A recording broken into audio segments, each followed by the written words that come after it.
Hey guys, this is Shane with Rocket Powered Sound, and in this video I'm going to be showing you how to make this insane harmonic slap bass in Vital, and this is what it sounds like. Yeah, this thing's just so nasty. I'll play it once more. And if you think this is cool, we actually have over 120 more equally as insane sounds as this in our brand new pack, the Ultimate Vital Bundle. In fact, that's exactly where this preset comes from. If that sounds cool to you and you want to check it out, you can click the link in the description down below and get it for a limited time discount that we're running. But without further ado, let's just jump right into the tutorial and learn some pretty cool sound design stuff. So instead of recreating everything from scratch, every single setting and everything, I think that might be a little bit of a waste of time, which is kind of what we've been doing before. We're gonna try something new today, and I'm just going to be showing you the powerful techniques. And you'll also get the free preset. You can get that in the description down below, so maybe download it right now, and then you could follow along and learn the actionable techniques that you could implement right into your music and just learn some cool sound design stuff without wasting time. Let's jump into the actual techniques so you can steal these and make some pretty cool music with it. First thing you're gonna realize is we're working with a 3 oscillator setup. And the reason for that is all 3 of these sounds are both doing its part to make this preset come to life, okay? You know, for example, oscillator 1 is this really gurgly kind of fat, monstrous wavetable, and this is what it sounds like. And what we do is we have the amount of voices, right? So the amount of pretty much copies of the waveform that are playing at one single point. We have that turned up all the way to 5. And that's just to make it sound a little bit more fat and whatnot. And then we have oscillator 2 here, which is also at the same octave. They're both pitched down to, more on that in a sec. But this is just a simple sawtooth waveform, right? And the sawtooth waveform works to give a little bit more of a static but dirty sound because saws just have that effect. And when you put those two together,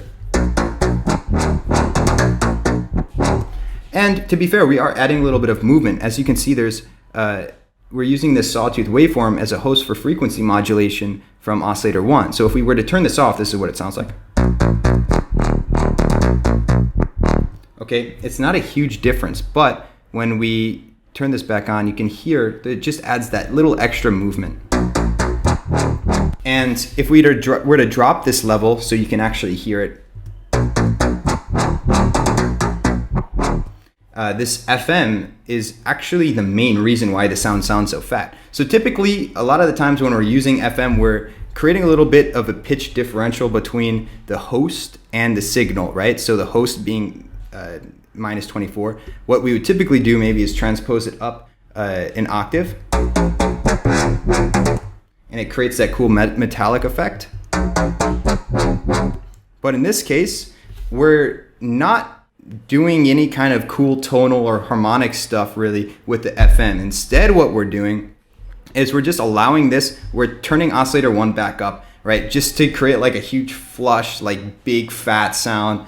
That still has that movement with the FM. And what we're doing instead is we're just using oscillator 3 as the harmonics. And I'll show you that right now.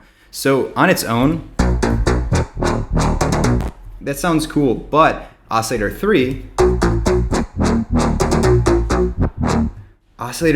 adds in that perfect extra top harmonic that just, it makes it sound perfect. And if we take a listen to oscillator 3 on its own, this is what it is.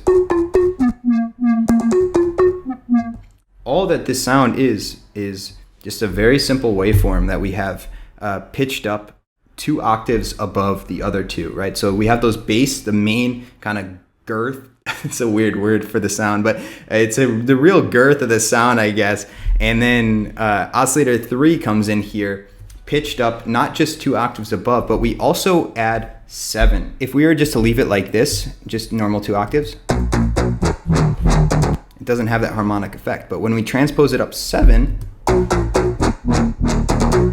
it creates that really catchy harmonic sound that we're going for. And that's the first trick that I want you to know. One thing that you could really do to fool around with your sounds is you can add in an extra oscillator if you have it available, or even just another sound completely that maybe mirrors the same modulations and everything. And then you could try adding in a simple waveform that's pitched up maybe an octave or 2 above, plus an extra 7 semitones. And what that does is it just creates a really cool harmonic effect overall. And you could kind of see we are adjusting this with macro number 1, so we can kind of get some control over it and see what sounds best. Especially when we're working with these genres like melodic rhythm and color bass and stuff like that are coming out, you know, being able to have a little bit more control over harmonics and stuff. This is definitely a little technique that you can play around with in your own music. And the next part about this that I want you to take a look at is what is actually making this sound kind of move around is something so simple. All that we're doing is we're literally just modulating this attack. Okay, just watch the attack as the sound progresses. Okay, the attack is just moving around. We have that automated in our DAW. Easy. So other than that, if we take a look at the sound, there's nothing else really going on. If we turn off the compressor and the distortion, it's not a huge difference. Those things are just adding some punch, some crunch. Okay, but the EQ is really what's doing a lot of the heavy lifting, surprisingly, because the filter is just a low pass filter, right? Which sounds sick on its own, actually. If you guys wanted to create like a cool future kind of sound, oops, turn off the filter. Maybe filter it with something else, but that sounds kind of cool on its own.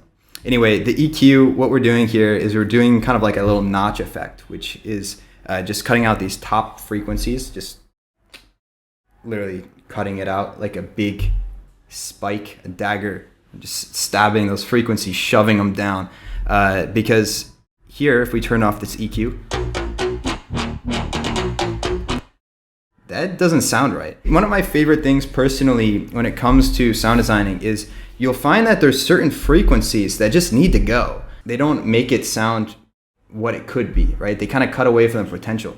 But the whole thing with sound design that I want you to keep in mind is we just want to keep optimizing the sound so they could reach their full potential. And the EQ is one thing that you'd never want to sleep on. So take a look at the frequency spectrum, right? You could even play around, right? You could just cut down one frequency and see where it sounds the best, okay? Or you could gain them, right? It sounds crazy, right? But I end up using a notch filter on most of the sounds that I end up creating myself. So that's actually how to make the sound. There's not anything else really. I mean, you could play around with the envelope one, which is really just modulating the filter on the effects as well as the distortion amount. Now that's it for this particular sound. I hope that you actually learned a couple cool new techniques that you could just shove right into your sound design toolbox. And like I said, this sound came straight from our Ultimate Vital bundle. There's over 120 crazy sounds in there, and we're running it for a limited time discount. You can click the link in the description if you wanted to check that out and learn a little bit more about it, because I think it is one heck of a pack. But without further ado, guys, if you enjoyed this, let me know with that like button. And yeah, I will see you in the next video. Bye bye. Super great to see you all.